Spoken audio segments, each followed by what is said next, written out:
Hey everybody, welcome to the Fin Factor live here from SAP Center for FanFest. We are interviewing some folks. We're talking with some of the fans, getting some questions from them, and we're just checking out all the things that are happening on the ice as well as out in the concourse. A lot of fun stuff that are going on right now.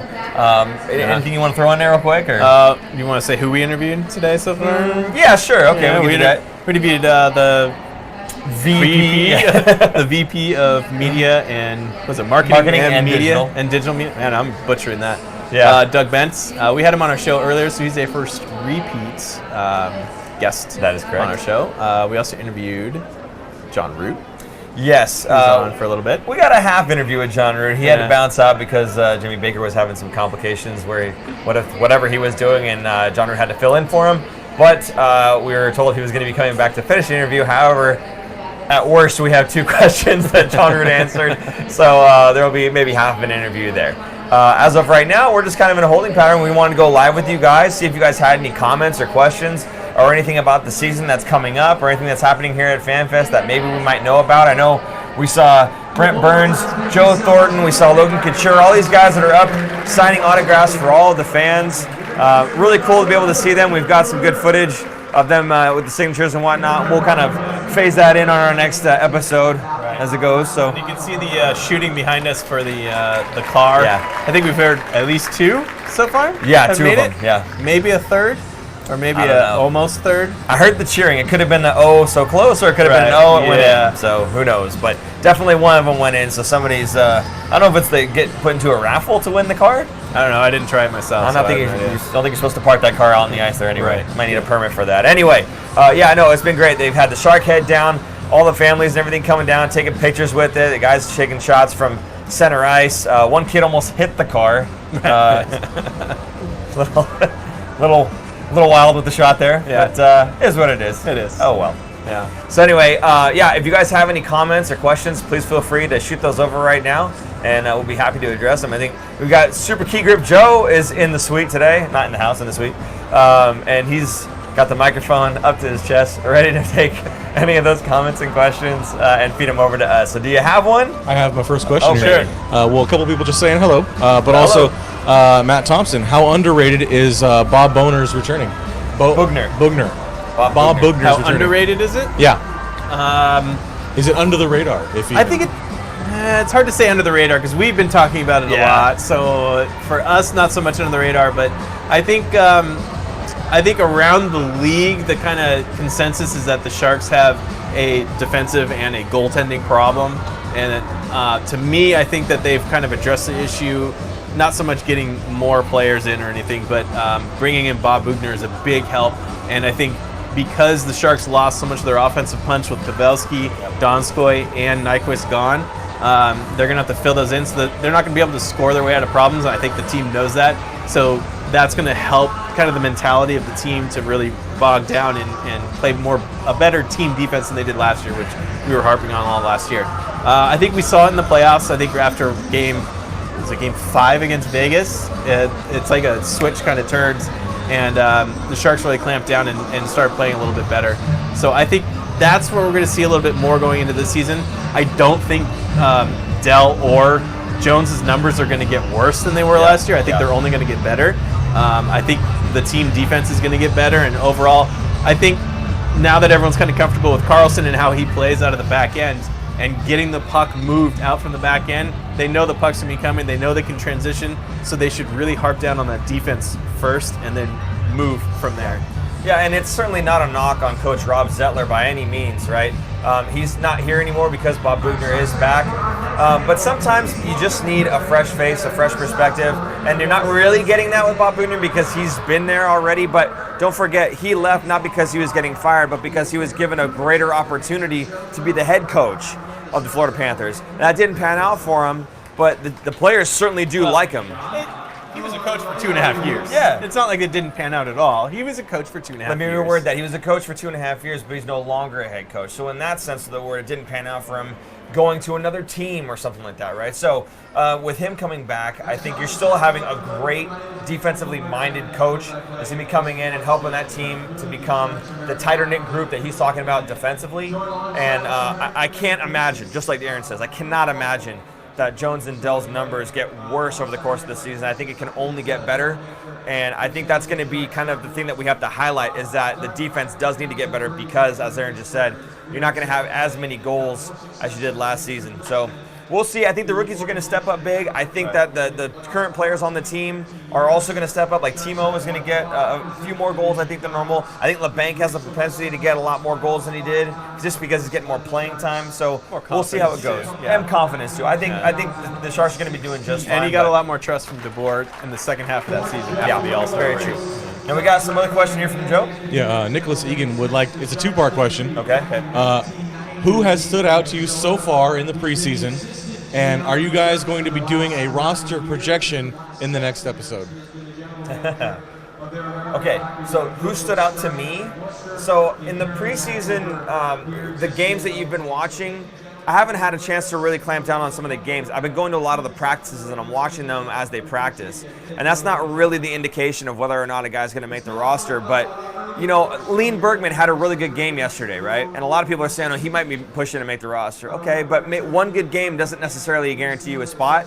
I think what you have to look at is their body of work. And when I see them at the practices over and over, day in, day out, there are certain players that do stand out to me. Obviously, Johnny Brzezinski, I think, is a lock. Right away, they've got him on Jumbo's line. And I know it's just preseason, they're going to jumble the lines up anyway, but I think what they're doing with those lines is they're kind of seeing what they think is the projected line, what they think it's going to be. And so I wouldn't be surprised to see Johnny Brzezinski on that third line. It looks like LeBanc is also going to be on that top line with Couture, and they're looking for a winger to be on the second line. Now, right now, Gambrell was there. So I don't know if Gambrell is kind of the guy that they're thinking of, but other guys that have impressed me a lot are kind of the same usual suspects. Again, Chmielewski, his hands are insane. Really, really good hands. True's got the body to be an NHL player. Chekhovich, I mean, he's tough. He busted up his lip. He's out there with the birdcage on, and he's doing everything he can during the practices to fight for that spot, and the guy is very good. He's a little bit more of the crash type of player than Chmielewski is, but he's just every bit as talented. He's a very good player. So, you know, it's a great problem to have. We've got a lot of guys that can push for a roster spot, and there are 2 roster spots that are available. So if that's the case, and we're not going to go out to free agency anymore, which is what I was saying because Joe signed, I said we're done. So if that's the case and we have to fill those 2 roster spots with prospects, I think we're in a really good spot. Go for it. Who's impressed me?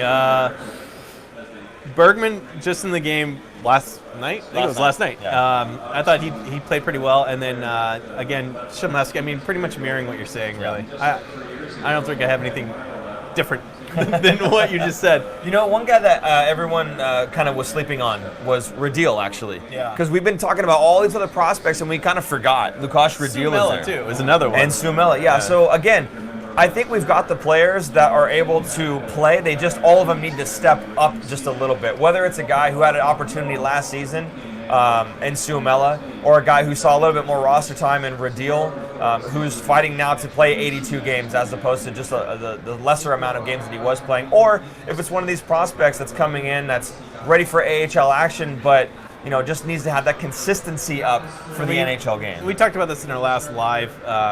We think there's going to be like a rotation of those wingers kind of throughout the season. It's kind of playing a hot hand, and these guys, like, sure, a lot of them have the skill to play in the NHL, but they don't have the consistency yet, and that's what DeBoer likes to see is consistent players that can play well and can continue to play well, because Suomela started off pretty decent last year, and then he just kind of tailed off, and that happens to a lot of players, especially ones who haven't played in the NHL a lot before. So we got a few more questions. Joe's telling me we're queued up, so go ahead, fire away.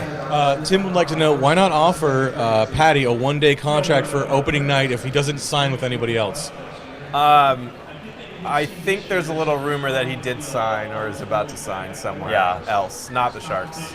I don't want to start any rumor mills, okay, so if you follow on Twitter and you follow hashtag SJSharks, which I hope you do because that's how we're tagging all of ours, then you probably saw a certain member of a media group, if you will, not national media or anything, but you know, kind of like a podcast, say something, and I've heard.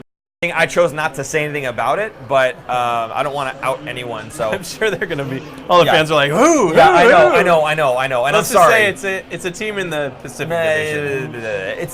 It's a team that's not the Sharks potentially. That is that he supposedly has signed with. I don't want to say much more than that because I don't want to get anybody in trouble. Well, let me go back to the question. Yes. Would you guys sign him a one-day deal if he didn't sign? Yeah, if he did not sign with anybody, would I sign him to a one-day deal? That would be to retire, right? So, I think that's going to happen regardless. Yes. When he retires, I just don't think he's going to retire. He's a very serviceable player still in the NHL, and especially at that price point, basically, because he got bought out, so he could sign for a minimum, and so it's not going to matter. I think that somebody will sign him. However, if nobody did, yes, absolutely, I'd sign him to a one-day contract. The whole point behind that would be to get him to retire as a Shark, and I believe that's what he wants to do anyway. So yes, to answer your question, absolutely yes. Mr. Shark will retire a Shark. Next question here from Casa de Pescado. Question: what are some of the things going on at the Fan Fest? Any new merch or food on sale? Well, we talked with Doug Bentz today about it. Yeah. So I don't want to give everything away so you don't watch the episode, but we'll have the episode come out later this week, and he's going to go into more details along with visuals since we don't have them with us. But yes, there's going to be a lot different food options throughout the season. It's kind of got some rotating going on. And there's a lot of merch. They're going to do less bobbleheads this year and more jerseys. And I think as far as the FanFest food goes, we only saw a couple places open. Yeah, the FanFest food, they have the classics is open right now. So hot dogs, pretzels, that kind of but yeah, the Classics station is open. You can go ahead and grab that stuff. Other than that, today at least, nothing really huge going on in terms of all the different food options. But as Aaron just said, do check out during the season when you come here to SAP Center and watch a game. They got some really exciting new food venues that are coming here. They got like a food kitchen trial basis kind of thing. I forget what the name of it is, but it's Test Kitchen, isn't it? It's what? Test Kitchen. Yeah. Thanks, Test Kitchen. We're also going to be back about 3 weeks to go over all the different food options that they're going to be providing for the season. We're going to have a much more in-depth look than what we even talked about with Doug Bentz earlier today. I hope it's not just looking at the food, and I hope it's sampling, because I like food. So go ahead. All right, Nicholas Egan, did they enforce the new bag policy for the Fan Fest? I believe I think so. Yeah. I think they've been doing it for preseason games. I don't know about the Fan Fest today. I would think that's an arena policy now, not just NHL. No, I think it is NHL-wide that they're doing this. No, I mean NHL only, or any event that's at SAP. Oh, yeah, it's probably any event that's at SAP. You're probably right, yeah. So, yeah, I would assume they did. We don't know because we went through the media entrance, so it's a little different. We had to bring in all our equipment, so we didn't go through. We didn't carry everything in a little clear plastic bag for the show. I actually brought my camo Burnsy backpack filled with my stuff. So, yeah. All right, go ahead, Chuck. I got 2 questions from Anthony Sanchez. How is the crowd?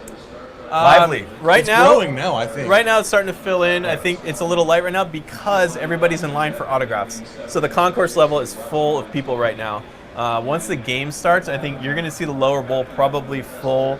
I don't think they open the upper bowl. There are a couple people up there, but I think the lower bowl will be pretty full. Yeah. So it's a decent crowd. Yeah, and they were interviewing Brett Hedekin, Jamie Baker, and Kendall Coyne, who, of course, is going to be joining the broadcast team for at least a select amount of games. I'm not entirely sure how many. But she was down there, and they were all talking with each other, with her, and the crowd was overly, very, very supportive and cheering and everything. So it was really cool to see. You know, there's this whole theme of inclusivity, this whole hashtag Teal Together. And we talked to Doug Bentz about that as well. So again, look for that episode as it drops. But you could definitely feel that here at SAP Center. Everybody feeling, or everybody, kind of being inclusive of each other. The fans kind of joining together for this great event that's happening right now. So it's just been a really good atmosphere the entire time. Right now they're interviewing Doug Wilson behind us. Yeah, that's old news. We've done that. No big deal. All right. I would love to have Doug Wilson on again, by the way, if you're watching. Second question here from Anthony. What is the difference between the Fan Fest and the Meet the Shark event? I don't know the Meet the Shark event. I've actually, because I haven't been able to go to a Meet the Shark event, so I can't tell you all the differences. That's for charity, right? Where you pay to get a table or something? Again, I'm not really sure. I would say probably the difference, though, is the Meet the Sharks. I don't think that it's event like this where you have pictures with the shark head taking shots at center ice. Go over what is FanFest for anyone who hasn't been here. FanFest, I also think it's less people, so there's less lines for Meet the Sharks. Yeah. FanFest, they split up the Sharks team into groups of 4, and the parts in the corners in the arena where you can walk up the stairs and there's restaurants or food options up there. They're parked up there, so the line kind of goes down the stairs and around, and you get 4 player autographs. This year was new; you weren't allowed to take pictures. I think to keep the line moving so more people could get in. So you stand in line, you ride the line ride, and wait, and then you get to meet 4 Sharks in a row at a table, and you get their autograph and whatever you bring to sign. Probably allowed 1 or 2 items or something. That's part of it. Yeah. Then there's face painting for kids. There's, if you can see behind us, the shark head is down. You can stand in line, another line ride, and take a picture in the shark's head. And then there's a car in the background with a little goal, and there's a little slot, underneath the goal that you could shoot for and win a car. At least we think. We don't know. And you can also take a picture at center ice on the Sharks logo. So 2 different picture opportunities. I'm trying to think what else is around the concourse when you walked around. Did you see anything else? A lot of it was like the Sharks signing and whatnot. I mean, the lines were insane. I'm talking about from, like, say, section 115, the broad side of the arena before it curves, from that point all the way around the curve and then crossing over on the other side, like where 128 is and turns into 101, and crossing over that way. And then again, the same thing the other direction. So starting like this and then going across each other. And then from this side, same thing, starting here and going across each other. So the lines were absolutely insane. If you got a signature, good on you, and you showed up early for that because, oh my goodness, there were so many people. There's also, I don't know if you guys mentioned the Shark player panels that they were doing. They have clips of those on Twitter as well. Okay. And it's like, it was a couple good questions, were pretty good ones from the fans. Yeah. So. I think my favorite question on that was, if you had a kid, which teammate would you not want to watch your kid? Not want to babysit or right, whatever. Not to babysit your kid. That was pretty good. And I think their answers are pretty good. Do you remember who it was? I didn't hear it. So okay. One of them was LeBlanc. LeBlanc. Which makes sense because he's one of the younger guys. Is a kid? I wouldn't trust him. Yeah. If Ryan Merkley was on that panel, he'd probably be my answer then, right? Because he's the youngest. He's the one getting babysat? Yeah. Too soon? Not a defense boy anymore. Defense man. Right. You're right, sorry. Okay. All right, real quick, I got a couple more questions here. Yeah. I was searching for those Marlowe rumors and came across a pic of the new art outside the giant metal fin. Have you guys seen that in person yet? Yeah. I meant to go look at it. I saw the picture of it. I didn't go see it in person yet. I'll go check it out on my way out, though. Yeah, I only saw it in photo form. I didn't go up to it or anything. It reminded me, I don't know if you've been to Chicago with the beam. It reminded me of that, just not as smooth. Yeah. No, we've been busy. We've been doing all this stuff, getting ourselves set up, flipping it around, talking to fans. So we haven't had a chance to kind of just cruise and peruse, really. So it is what it is. Cruise and peruse. I'm going to reverse a couple of the order here. Do you two think that Doug Wilson's jersey should be the first to be retired as a Shark? No. Sorry. No? Let me make sure I'm saying this. It's DW's, right? Right. Doug Wilson, yeah. No. You know? No. Not the first. I think the only person that should get their jersey retired is maybe if we win a cup this year and Jumbo wins a cup, definitely number 19 should get retired. Okay. That's mine. Just right away. Yeah, don't even wait. Just boom. Before he retires, you retire his jersey. He's like, I still want to play. Can't even wear it I wouldn't do it right away, but Doug Wilson, again, if they win a cup, maybe. But as a player, he played for the first 2 seasons, and he was injured half the time. I think he only played like 80 games in 2 seasons out of 160 something. So as a player, I don't think he did so much to get his jersey retired. That's why. But I think here's why I would say maybe not the first, but why my case for him actually getting his jersey retired. Well, first of all, he would have to stop being the GM of the Sharks, and he would have to stop being a GM. Period. He'd have to stop working. Retire. Exactly. For us to retire the jersey, right? So I don't see that happening like soon. I think he's going to keep going. For quite a while, so I don't think it's going to happen now. I know he hasn't played many games with the Sharks in his career. Having said that light keeps going out. Having said that, the Gremlins followed us. Yeah, I know. Having said that, I just think that so he's done so much, and his tenure with San Jose as a GM has been here. He's been here for so long that it would be a really great gesture to take his number and go ahead and retire it. I mean. I know he's not wearing his jersey as the GM, and so whatever. But I don't know. I think it would be a really great gesture for a guy who's poured his heart and soul into this team ever since he retired playing to go and become the GM and do such a great job as the GM. I know we haven't won a cup yet. I know everyone's about to say that, but was he 24? Number Was it 24. He was 24. Yeah. So is Sergei Makarov, Okay. who I think did a lot more for the Sharks than he did as a player. Okay. Like, I just But would you say that Sergei Makarov would deserve to have his jersey retired as a No. Shark? Okay, so... no. And I'm just saying. Yeah. But you're not saying there's a conflict of interest, like you can't retire 224s. You're just saying that he's done more than Doug Wilson has as a player. And I agree. I'm just saying, in general, his general manager, right? I think because he was a player of the Sharks and he was the general It's manager. hard to retire a general manager. Sure. I mean, what if he wasn't a player, right? Yeah. Would you just retire his name? And I think that's the special thing about it. then his is that- son could never take over? I think that's the special thing about it is that he was a player for the Sharks. And I to understand- kind of honor I understand that. it. So But overall, I still Go think ahead. no. you wouldn't do it first. No. First, I no. wouldn't do it at all. there. He wouldn't do it at all. I wouldn't do it first. I consider doing it as a way to honor him. Jumbo makes a whole lot of sense to me, but Patty is also up there. So it kind of depends on who's going to retire first. Jumbo's already passed Patty's numbers in terms of.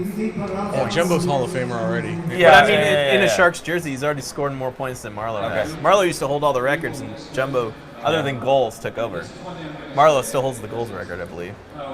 Okay, I don't think that's the only thing that you do or you look at to retire a guy's number now. Could be wrong. I'm not a big fan of retiring numbers unless you win a cup Okay, and you win a cup. and you win a cup. Okay, go ahead, Joe. All right. I want to get back to Nicholas Egan's question because Yes. it's more about you guys. But have you guys the Bradco 311 run into any Fin Factor fans at the event? Yeah. We did run into a few. We got a couple pictures with some, I think, right? Got a couple pictures.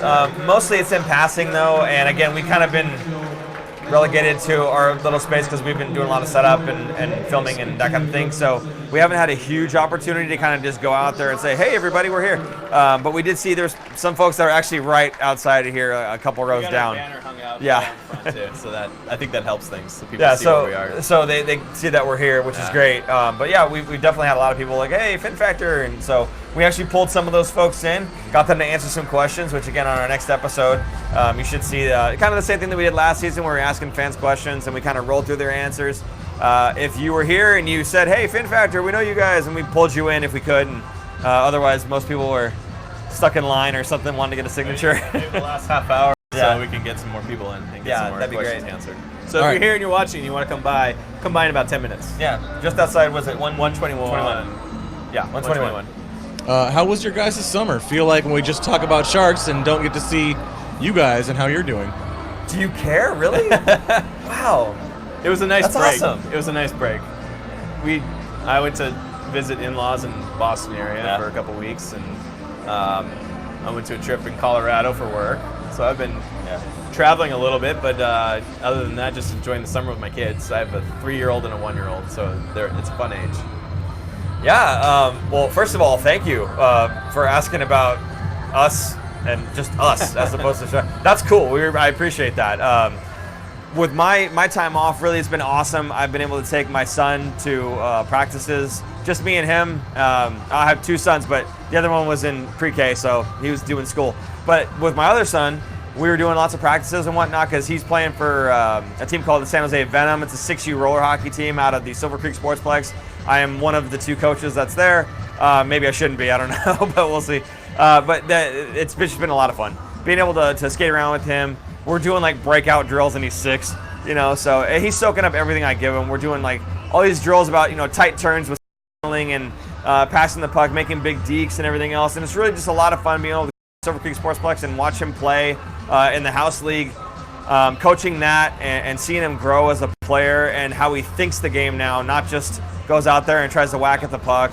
My other son, however, he goes out there, he just whacks at the puck, but it's cool. He's a little bulldog. That kid he'll go into a group of guys that are twice his size and come out with the puck, so he's Nice. cool. But my other son, he's a little bit more of a thinker, and it's really good to see him not only grow physically and skill set wise, but to see him grow playing the game mentally and what to do with it and everything. And it's just really cool because again he's 6, so it's pretty fun. It's just really fun. Go ahead.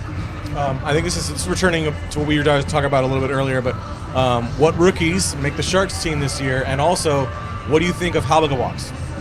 Hobgavox. And what was the first part of the question? Just rookies what make what the rookies make the team this What year? rookies make the NHL team this year? The The Sharks team this year. What do you think? Are we talking? It's hard to say. I want to say, okay, for starting lineup, starting in a week or two. Bergman's kind of making a case a little bit, maybe on the fourth line. Gambrell, and I don't know if you'd really consider him a rookie since he kind of played last year. He's not really a surprise. Brodzinski is another one who has NHL experience on the Kings, I believe. Yeah. I just think that's the kind of direction that they're kind of leading towards.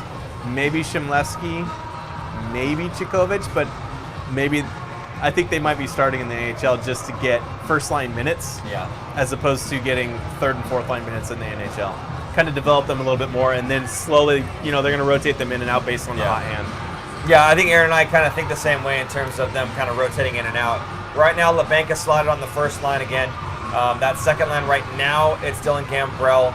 I can see those guys kind of going up and down, or Gambrell switching with second and third, right? Brodzinski, maybe he's on the third line right now with Jumbo.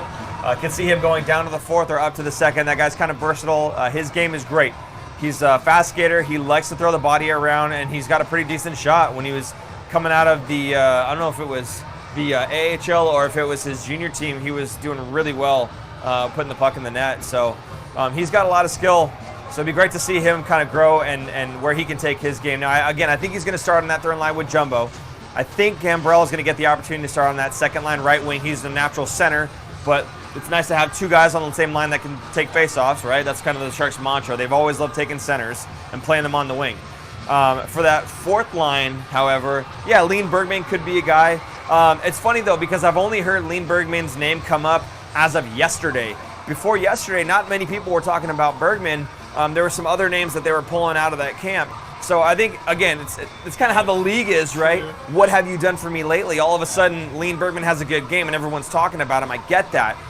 But I think you got to look at someone's ability over the long haul, not just in one instance. So I don't know. Lean Bergman may make the team, and that would be great. But there are other guys that I think that could make the team just as easily. Noah Gregor is having a great camp, too. Don't sleep on him. Alex True is huge. The dude can throw the body around, and he knows how to put the puck in the net. He led the Barracuda last season. So I could definitely see him taking a spot on that fourth line, rotating in between that and the third. So there's just a lot of guys, and I said this before, there's a lot of guys. It's a great opportunity for all of them, and I think all of them can play at the NHL level. The Shmelyevsky, Chikovic, True, Gregor, even that Yurtakin guy. I mean, he's had a pretty decent camp too. I mean, there's a lot of guys that are doing really, really well, and I think they're going to play well in the AHL if they don't make the roster. Now, I'll say this. Whoever it is that gets an opening night on the roster is not going to be there the entire season unless they have a stellar season, right? Unless they go way beyond expectations. So I think you're still going to see or something, right? To someone else. We're talking about who's going to make the NHL roster. I think there's a handful that are going to make the roster, maybe just not right out of camp. So keep your eyes open. I think a lot of guys are going to get that opportunity to get in. It's going to be a great season for the prospects to get some experience. Yeah. Go ahead, Joe. Anthony Sanchez was wondering, is Jeff Freezin at FanFest? He is on the list. I haven't seen him, but he's on the list to be playing today in the alumni game. Yeah, if he's on the list to be playing, he's here. I can't imagine. But they always put an asterisk saying subject to change, so I don't 100% know because I haven't seen him, but he was on the list to be here. From what I heard, they're doing the Legends game different this year? Yes, so the Legends game is going to be done differently. Normally, it's two squads of Sharks alumni. Or like some coaches and stuff will step in sometimes, right? This year, what they're doing, and again, we're going to go back to the whole hashtag that the Sharks have been using. It's this hashtag Teal Together. And again, the VP of Digital and Marketing and Digital, I guess, Doug Benz, the interview with him, we talk a little bit about that. So this Teal Together thing that's happening, right? And this feeling of inclusivity. Again, those jerseys that they had and the hats that go along with it, I'm sure you guys have already seen that the giveaways that they're having. It's like 5 different artists have made these really nice Sharks logos. Well, in conjunction with that theme of inclusivity, what they're doing this season for FanFest is they're having the, Professional Women's Hockey Players Association, the PWHPA. Nice. Maybe. Did I get it? I nailed it. So they're having them. It's going to be basically like the women's all-star team. All Olympic team. Everybody that's on their resume, it says something about being an Olympian. So they're all ridiculously good players. And in shape and currently playing. Currently playing, in game shape, ready to go, and even if their season, they've been training for their seasons. The Sharks alums, heard about this and are training now. Just like we're having the alumni game. Cool, we'll start training. They're not in game shape like these women are. I have a feeling it's going to be a blowout. I don't know about blowout. No, I think it's going to be a blowout. I think the skill's going to be there for the alumni, but the in-shapeness is going to be hit or miss per player. So it's going to be the beginning of the game is going to be great, and like 3 minutes in, it's going to start tipping. Right? Yeah. If they don't hold back, mark my words, the women it'll be a blowout. All right, I'm telling you, can't wait. It's going to be awesome. All right, Casa de Pescado again. Can y'all clear up a rumor? Is Google taking over the SAP Center? Have you guys even heard that? I hadn't heard that. I've never heard anything about that, and I can't make any comment on that. So I think the reason that they are coming across this rumor is that, again, from Casa de Pescado, guys, I spent the last 20 minutes searching for the Marlowe rumors and haven't found a thing. What were the rumors? Just say allegedly. No. I'm not going to do that. Sorry. I apologize. I already gave away a hint. People nuts. Okay, anyways. All right, let's go. It doesn't matter. It's not going to be with the Sharks anyway. So the thing about Google is buying up everything around the arena. They're not buying the arena. Okay. So it's probably like, are they kind of doing a Stanford, where Stanford bought all of like Palo Alto almost? Yeah, Google's building a huge complex. For those who aren't in the Bay Area or not in the know, they're currently buying up a lot of the properties that are going the arena to south of the arena. Kind of, if you look at a map, 87 and 280 kind of come together, and the arena's sitting here. They're kind of buying that strip going all the way up to Guadalupe River. They're planning on building a giant complex for 15 to 20,000 employees. And that's not going to be in the next 10 years. So in 10 years from now, this is going to look a lot different. All right. Back to Sorry, real quick. Joe has a question. He goes like that. Yeah. It's just hilarious. Go ahead, Joe. I have to distract you somehow. I need to sit over there next time. Nah, I know. So back to Doug Wilson. Yeah. What if instead of jersey retirements, the Sharks did a Ring of Honor? You could add Doug Wilson in that way. A Ring Is he of already Honor? on there? The San Jose Hall of Fame. Sports Hall of Fame. Yeah. They're if you walk around the arena, they have them all here. I'm pretty sure he's already. I think he's there. Yeah, pretty sure. Could you make his plaque larger, maybe? You know what? More I'll say this. Gold instead of bronze. I'll say this. It's interesting hearing a fan say, "We need to honor Doug Wilson more." You know, usually once it's he gets fired, you're one. Yeah. Usually it's the other way around. So hey, you're on board with us, buddy. Thank you for that. I love it. All right. Go ahead. Go ahead. Here you go. Pointing. I'm going to point at that light every Yeah, time go it ahead, goes go up. ahead. All right, Casa de Pescado again. What do y'all think about having our own Star Plaza, like I think it's supposed to be Staples Center, but it says Spales Center, with the statues of Jumbo and other San Jose alumni? Again, go ahead. if they win a cup. Cup. If they don't win a cup, I'm all about if they that. don't win a cup, and in like 10 years, there's a whole different generation of players that win a cup. Then what do you do? I'm all about the bigger statue, statue? honestly. I think Jumbo has cemented himself in the heart of this city enough to say that if we did put up a statue, it wouldn't be wasted if he retired and the San Jose Sharks won a cup after it. And it was because of, like, let's say he steps up and becomes the new Jumbo for his generation, right? Then I think it is what it is, and it'd be just fine. I don't think there's any problem whatsoever with erecting a statue of Joe Thornton I want a if statue. he doesn't win a cup. I want a statue of Joe Thornton like Gretzky, Holding the cup. up like this, Would be awesome.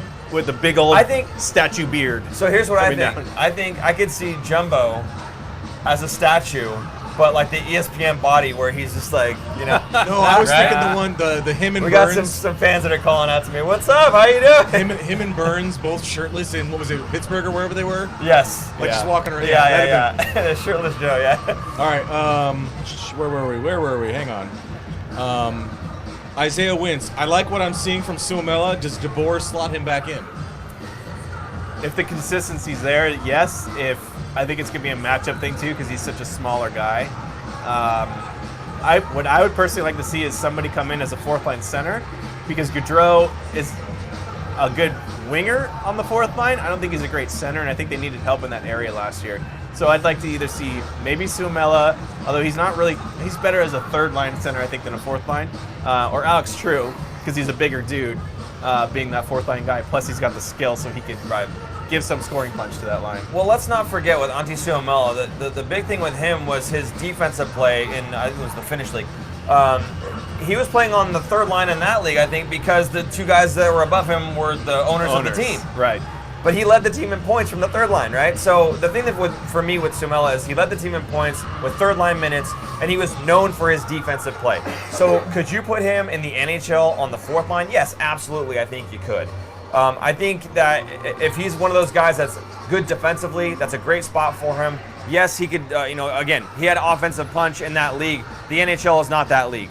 So if he's able to step in and take a spot, I don't think it would be a third line role, because then you're talking about moving Joe Thornton. I don't see that happening unless Joe's taking some games off, then you move Suomela into that role. Sure. But other than that, I think I like where Aaron's going with that. I like having Suomela maybe as the fourth line center, pushing Goodrow to the side. And then that basically leaves one spot open on the roster, right? On the right wing. On the right wing. So I noticed this is just a call back to last season. You've already dropped the Joe Thornton line, okay, and the Meyer line. It's now the first and third line. Second, third, fourth line. Yeah, no, see, again, we had a hiatus. We're coming back.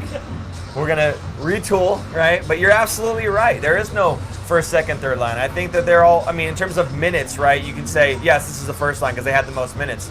But beyond that, no, you're right. The Couture line, the Hurdle line, right? And then the Joe Thornton line, which if he sits out for a few games, Suomela steps in, then it's the Suomela line right now, right? Or the low utilization line. The low utilization line, the lull. Yeah. So it'll lull you to sleep maybe. I don't know.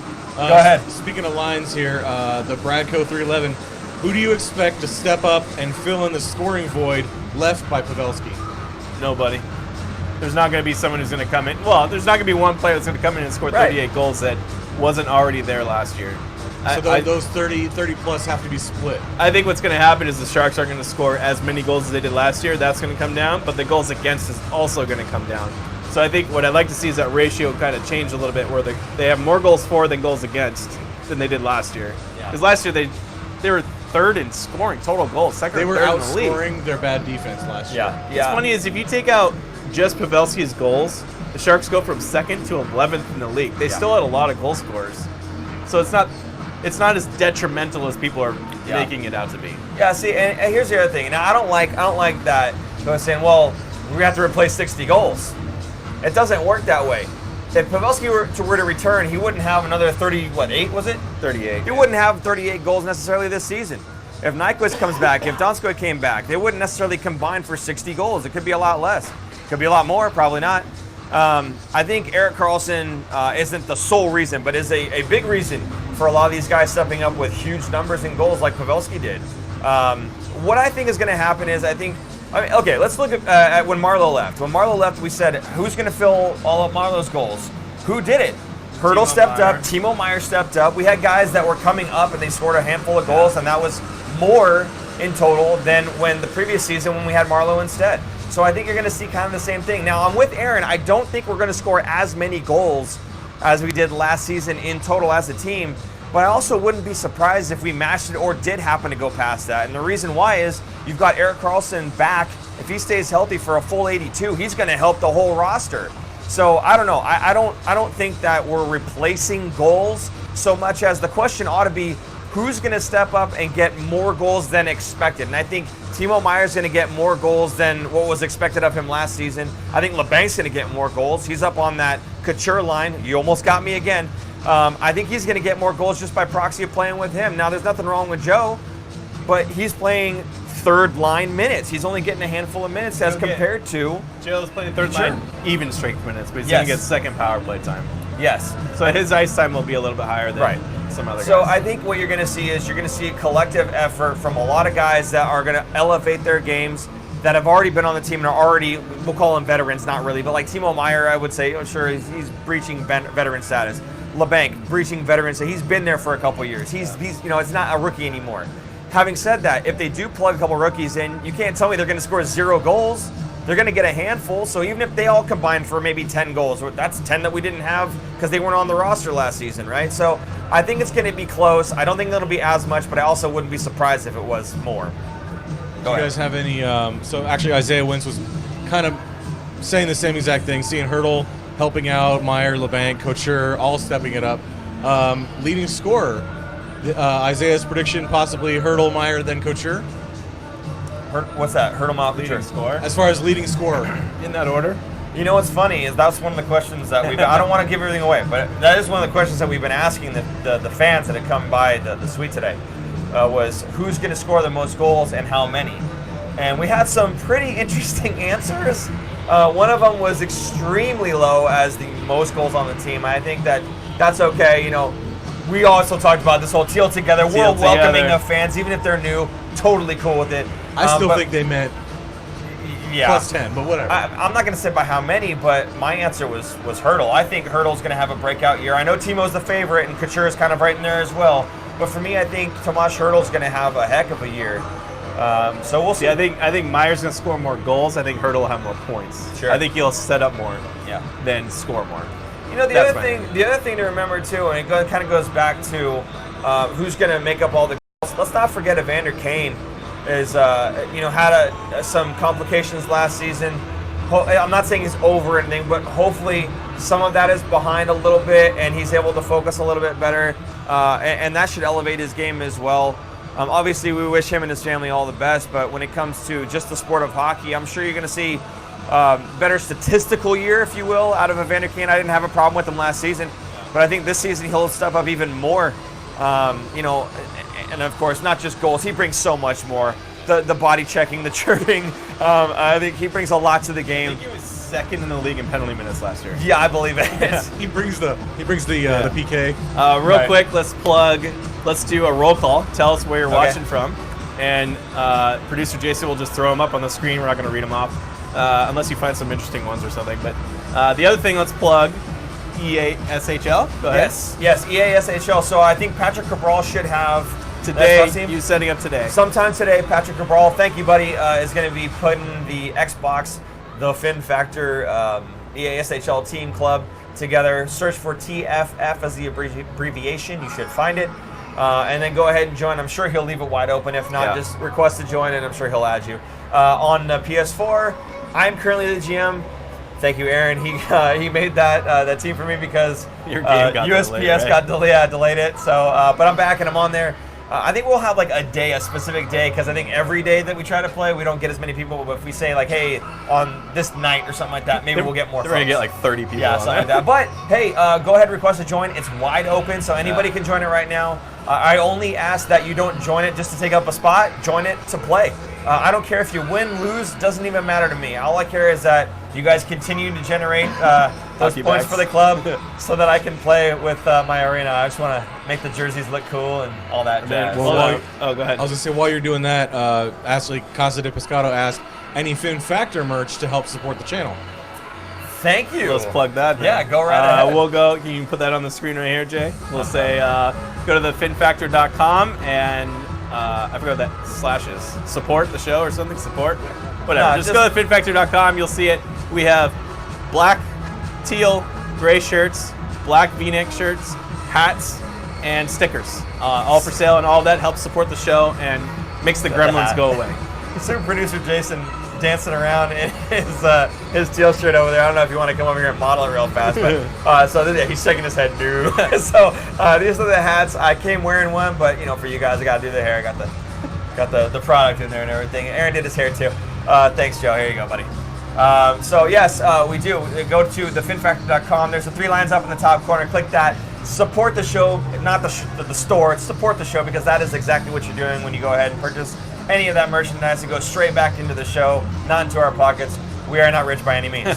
So if you go ahead and do that, like he said, there's shirts, hats, stickers, everything that's there, and that will help us keep this going. So if you like what we're doing, help us keep the ball rolling, please. And then one last thing. Next week, we're going to be doing a show on Sunday night again, a week from today. Yep. But Monday and Tuesday, we're also going to do a live showing our the 2 different fantasy hockey leagues that we're running. So if you're a fantasy player and you want to, chirp in there while we're making our picks, then it'll be a fun time. The fantasy league that he's running. I'm running 2 teams. I refuse. Because it will, like I said, it'll run my life. I can't do it. I don't know how he's going to do 2 of them. I admire you. Thanks. Hats off to you. Any other questions or comments, Joe? Well, Bay Area Hockey Repair and Sharpening. Hey! Essen! Oh, no. Not Essen. Esson. How do you say it now? Get the accent, write it down so he can say it, because I know I've been saying your name wrong. It's Esson, I think. Nice. I think it's Esson. Yeah, go ahead. Anyway, saying who's winning the Sharks or the Legends game tonight. Let's just say if the Sharks alum win this year, you're welcome, guys. So I'm guessing he was doing some work for them, maybe. Oh. Esson, were you sharpening their skates, man? I know you've been talking about every time with when they get the skates sharpened by you guys, it gives you more goals. I know you've been telling everybody that, and it's apparently been working. Also, I'll call him out. The Pagic, I'm not gonna call him out. Sorry, I'm gonna help him here. Pagic, and he's got the wrap on all the pads and everything. That stuff looks really cool. He's advertising basically on goalie pads by wrapping them with his store, Bay Area Hockey Repair. It is very smart. Yeah, he's a gamer, man. This guy, he's a salesman. I love it. So hey. Bay Area Hockey Repair, they are right across the street from Solar for America Eyes, the practice facility for the San Jose Sharks. If you need any sort of used equipment that they've got there, if you want to repair your equipment, basically anything that you want done, they can do it. Repalming, skate sharpening, that kind of stuff. I mean, they take the tongue out of your skate if you don't like it and put a new one in. It doesn't matter. They'll do everything for you guys. They are awesome. Please go check them out if you need any of that stuff done. Ask for Esson and tell them Paul sent you. Go ahead. Casa de Pescado again. Are these stealth jerseys back in stock this season, or was that just a one-time thing? Were they out of stock? No, I think they're saying, are they returning this year? I believe so. I think so. Yeah. Well, you know why? Here's why I know so. Aaron Dell. Oh, Aaron Dell's got the stealth pads now. He said he's only going to wear them on the nights they do stealth, or if he plays really well in them, he's going to keep. If he said he plays really well in them, then he'll wear them all the time. Otherwise, yeah. Stealth is coming back. It's back for sure. Go ahead, bud. Any more? Well, so Isaiah wins. No? Jason says no. Oh, he's saying no. Thank you for the rest of the questions. We couldn't get to them, but we have to wrap up. Yeah, awesome. We got to get going. Because they actually are going to kick us off. Soon, so we got to shut down our lights and everything. Oh, right. Okay, so there's like an alumni game that we were just talking about that we actually have to watch. They're setting up for right now. So, I hope you guys had a lot of fun with the live. I know I did. I hope that we continue to do these with you guys. So please tune in for the next live. If you're not subscribed to the Fin Factor on YouTube, please do that. Ring that bell so that you know when we are going live. I love these interactions with you guys. Love to answer the questions, getting all the comments. It's a great time. So thank you again from here at San Jose, SAP Center at San Jose for Sharks Fan Fest. It's been great. If you're still here, pop by, say hello. We'll see you guys next week. Bye-bye. Bye.